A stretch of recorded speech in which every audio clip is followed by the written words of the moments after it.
Sometimes what look like hard work is actually laziness in disguise. You see, we can often give off a veneer of progress, yet be doing something that is completely useless to our purpose and to who we've been called to be, and worse, who we've been called to serve. And there can be a result of several different factors, whether that's fear of failure, fear of success, whether that's merely existing in our comfort zone, doubt, procrastination. There are so many things that can rob us of our full potential and rob us from our growth and our aspiration of our goals. And today I want to talk about one particular skill, one particular behavior that if you were to adopt it today, not only would you walk boldly in your confidence and in your purpose, but you walk boldly into royalty. And as I was preparing for our discussion today, God led me to Exodus chapter 12, and this is a passage of scripture that I've looked at heavily over the past year or so. But I thought that it would be kind of cool to approach this with my status as a veteran, because there were three principles that I was able to take away from this that I feel will not only inspire you, but also bless you.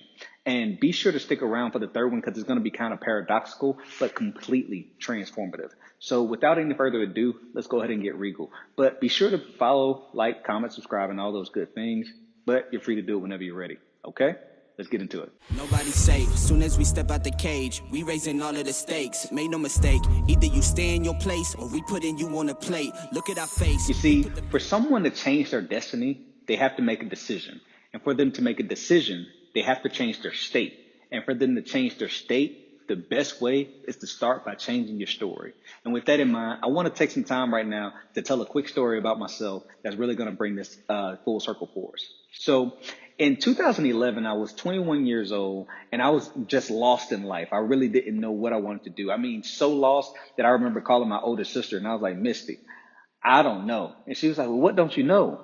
I don't even know what I don't know, Misty. I just don't know. And ultimately, through this transformative period in my life, I was like, you know what? I'm going to go ahead and go to the Army. I love the culture. I love the environment. I was in ROTC in high school, so this should be a good fit for me. And I ended up joining, as I said, the United States Army, and I went in as a military intelligence analyst. And after finishing up basic combat training and AIT, there was a leader that I had in my training company that was like, hey, now I know that this was some supreme reverse psychology, but young, naive Tim, not so much. He was like, Freeman, you don't have what it takes to go airborne. Now, for those who don't know, airborne is basically a parachutist, a paratrooper, somebody who jumps out of a plane and deploys to go fight in a tactical environment. And it's the cool guy. You get the cool guy badge. You get the 82nd Airborne badge. You get the Ranger tab. You get the Special Forces tab if you go airborne. And I was like, okay, who are you to tell me what I can and can't do? Sign me up. I'm down. But there was only one problem, guys. I am terribly afraid of heights. I mean, I'm so afraid of heights. Even to this day, if I were to go to a hotel that has too many floors and I get too close to the balcony, the whole building just turns sideways. It turned upside down, inside out, and I'm about to fall over. I already know that's just where my mind goes. So not a good look. So ultimately, I end up in airborne school, and here I am in this chalk getting ready to learn ground week, getting ready to learn tower week, and lead up to the third week of airborne school where we actually jump out of the aircraft. And there's no other word to put this. Some people may call it a rite of passage. If me being on the other side of the airborne brotherhood, I'll call it a rite of passage. But there was a song that they would play called Blood on the Risers. And it's supposed to be a psych out for someone like me who's afraid of heights, let alone jumping out of an aircraft. They played the song, and the song is literally about paratroopers who had perished or been severely injured doing the very thing that I was about to do. So needless to say, my stomach was in my throat the whole time. I'm like, man, this is not it. What did I get myself into? We from Decatur, Joe. We from Decatur. We don't know nothing about this. So here I am sitting in this chalk, getting ready to go, and they say the dreaded words. All right, next chalk, let's go. Man, y'all, I'm sitting there like, what am I about to do? What have I got myself into? I get on this airplane, already afraid of flying, already afraid of heights. And then these folks say, stand up and hook up. I take my static line, I hook it to the anchor cable, put it over my shoulder, check my equipment. And next thing you know, these guys open the door. I'm like, what have I, man, Lord, take the wheel. I wasn't saved then, so there was so many 4-letter words going through my head. I'm like, Lord, what am I going to do? And then these folks say, green light, go. And these guys start jumping out the plane. And I don't know what took over. You could call it courage, you could call it pride, whatever it is. My feet got to moving and they didn't stop. But only thing that happened for me in that moment was that everything that they had taught us took over. The muscle memory of all the the parachute landing falls, the muscle memory of how to pull your risers, which way to fall, which way, all of that came into mind. And I handed off my static line to the safety. Winds are violent. It's loud. It's chaotic. I jump up 6, out 36, feet knees together, chin on chest, everything that they taught us. And I count to 6. Well, 6. Yeah, I count to 6. When that parachute opened, y'all, it was one of the most beautiful, one of the most surreal, one of the most terrifying, and one of the most picturesque experiences I've ever had in my life. And it truly transformed me. So how does this story serve us? And what do we take away from that? Sure, it's the training and it's the muscle memory. Had I not had the training to fall back on, then I wouldn't have known what to do, nor would I be able to make it through that training. But, through that school. But what really served me well was obedience. Obedience is the key, guys.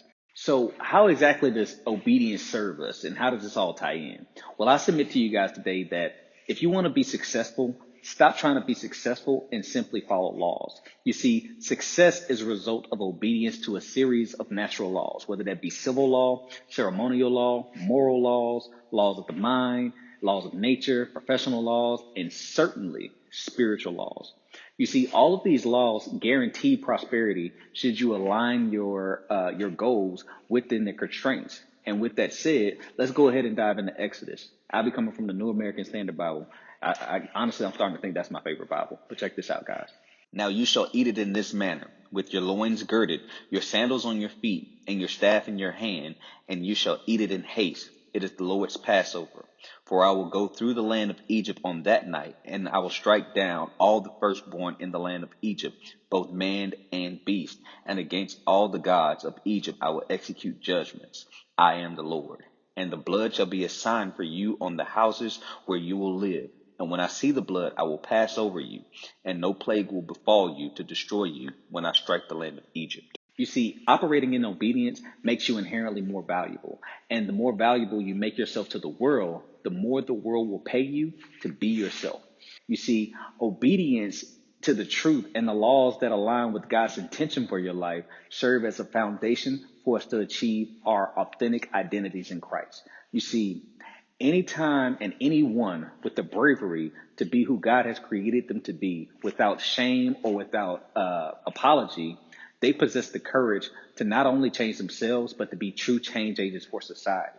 Family, take a second to ask yourself this question. Do you believe that Christ is enough? Actually, better yet, do you believe in belief? I mean, I know that's kind of meta, but comment down below. I want to know what you guys' thoughts are on this. So again, I submit to you that your faith is a sign of your obedience and vice versa. Faith through obedience is the truth. And you can kind of call it the strategy of the crown. You see, faith is based on the simple change of cause and effect. If we believe, our belief will radiate outward. And just like the crown on a king's head, that outward radiance will affect those around us. And they will think, hey, he or she must have a justification or a reason to have all this confidence. You see, Psalms 119:30 says, I have chosen the way of truth, and thy judgments have I laid before me. To lay God's judgments before yourself means to trust that God's judgments will ultimately serve you and your aspirations. And more importantly, your aspirations won't try to circumvent God's authority over your life. That's a surefire way to spend an eternity fighting upstream and going through struggle. You see, power sometimes is more about what you don't do rather than what you do. Obedience often gives us an awareness that most people just don't have or they can't understand or believe. You see, it will give us a calm through the middle of the storm. Wherever you find calmness, you'll find your greatest power.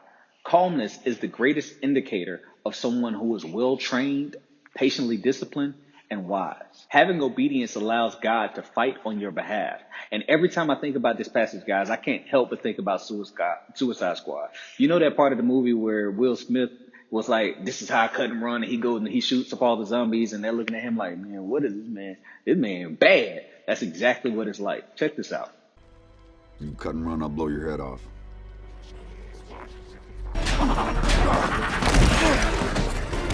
Get off me! Get off me, son of a...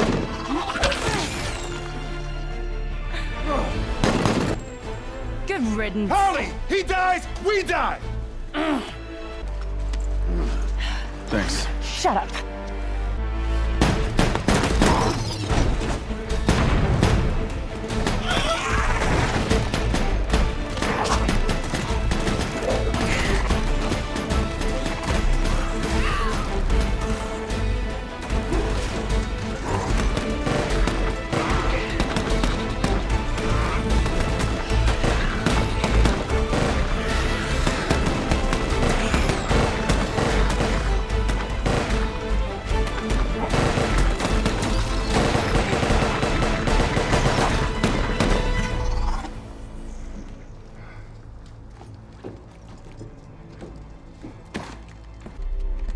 That's how I cut and run.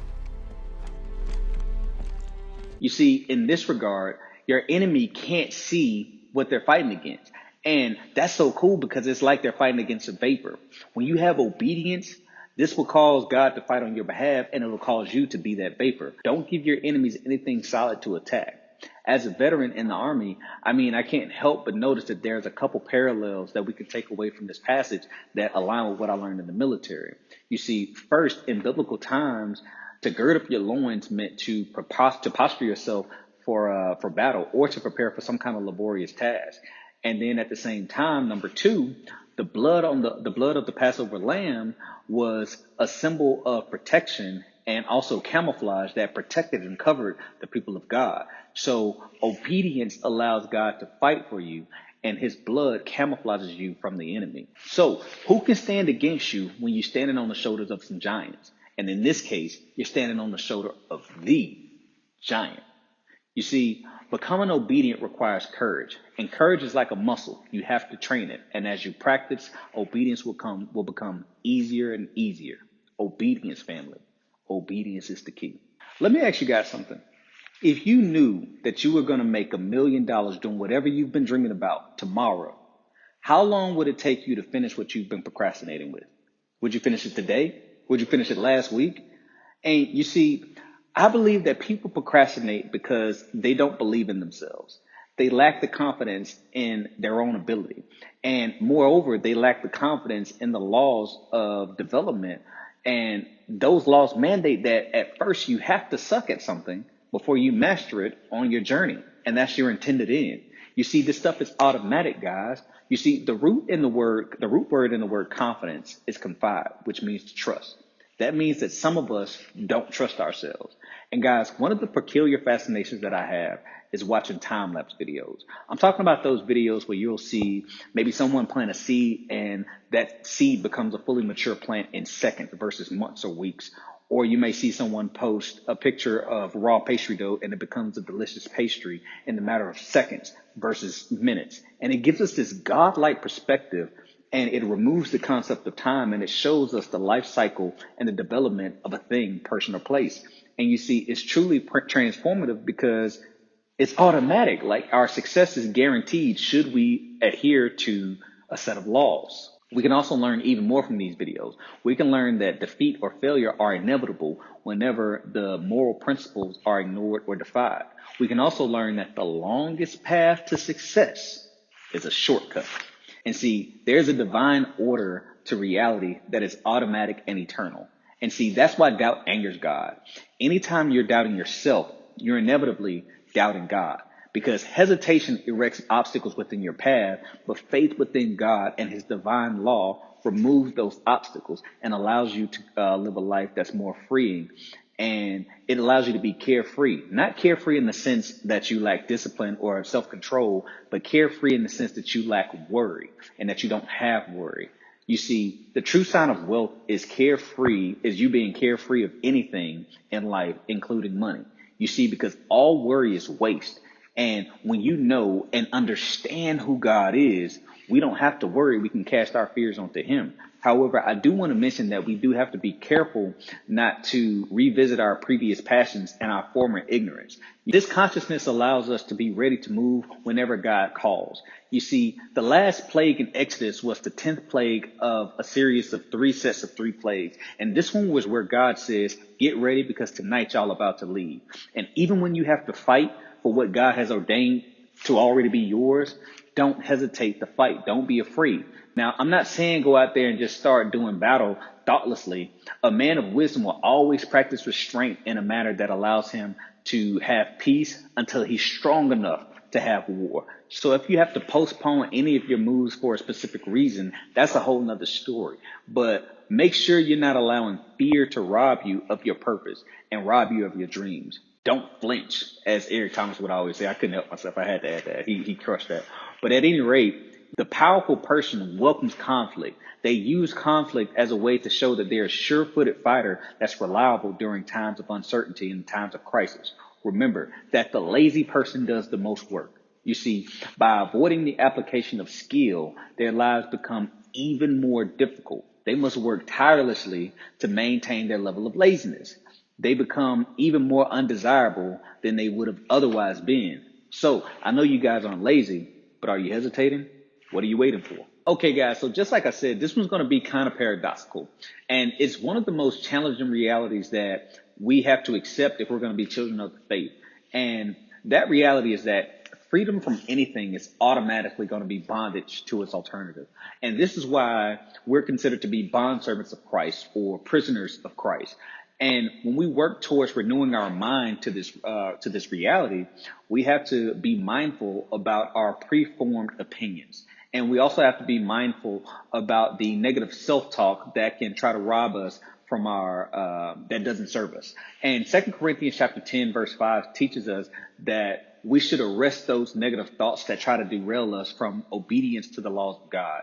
And yielding to the divine limitation that is imposed on us allows us to live a life that's more fulfilling. In the best-selling book, E-Myths Revisited, Michael Gerber mentioned how in a world of chaos, most people crave order.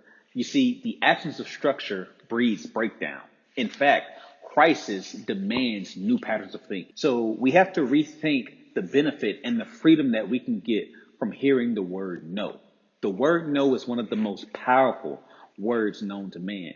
In fact, the word no is actually a complete sentence, if you really think about it. We can find a true and profound sense of freedom through embracing limitation. In a world that is abundant with choices, the abundance itself can become paralyzing. It's almost like standing in front of a fully stocked refrigerator and still not knowing what to eat. You can find beauty like this in games such as Monopoly or Twister. You see, those rules give us the ability to have structure and the ability to have clarity, the ability to know what we need to do to improve ourselves, what we need to do to strategize against our enemy and to improve them. In turn, there was once a book that I read that said, if you try to allow your opponent to win just for the sake of letting them win, you're really doing them a disservice. So if we don't have that confinement, we don't have those rules, if we don't have those parameters to operate within, how do we know what we're doing? How do we know if we're really serving our competitor? Because we know that any good conflict has a great opposer or a great opponent that we need to face, so that way we can develop ourselves while developing them. Iron sharpens iron, right? So when we understand how limitations and boundaries serve us, we can understand life with more certainty. We can go back to those time-lapse videos. We can understand that when we have a level of certainty and we're certain about our dreams coming true, then that's what really serves us, not hope. See, the Bible tells us that hope deferred can sicken the heart. So we have to understand that certainty through understanding the obedience, through understanding the decisive action, and through understanding in itself gives us a surefire and a almost foolproof confidence in our success and in our ability to serve the world. So with that being said, I do want to mention that we have to understand that we can't know true we can't know true prosperity until we know poverty. We can't understand health until we understand sickness. And we can't understand freedom until we understand discipline. Discipline equates to freedom. And freedom can't exist without boundaries. So that's why we need those limitations. But that's all I have for tonight, guys. So if there's anything that you guys wanted to add, anything that you took away from, anything you want me to add to, any questions that you may have, be sure to leave them down in the comments. Again, I thank you guys for engaging with the content. Thank you for supporting the ministry. Anything that you want to talk about, I'd love to hear from you. And I can't wait to see you next week. Until then, stay regal, family. Stay locked. God bless. Nobody's safe. Soon as we step out the cage, we raising all of the stakes. Make no mistake.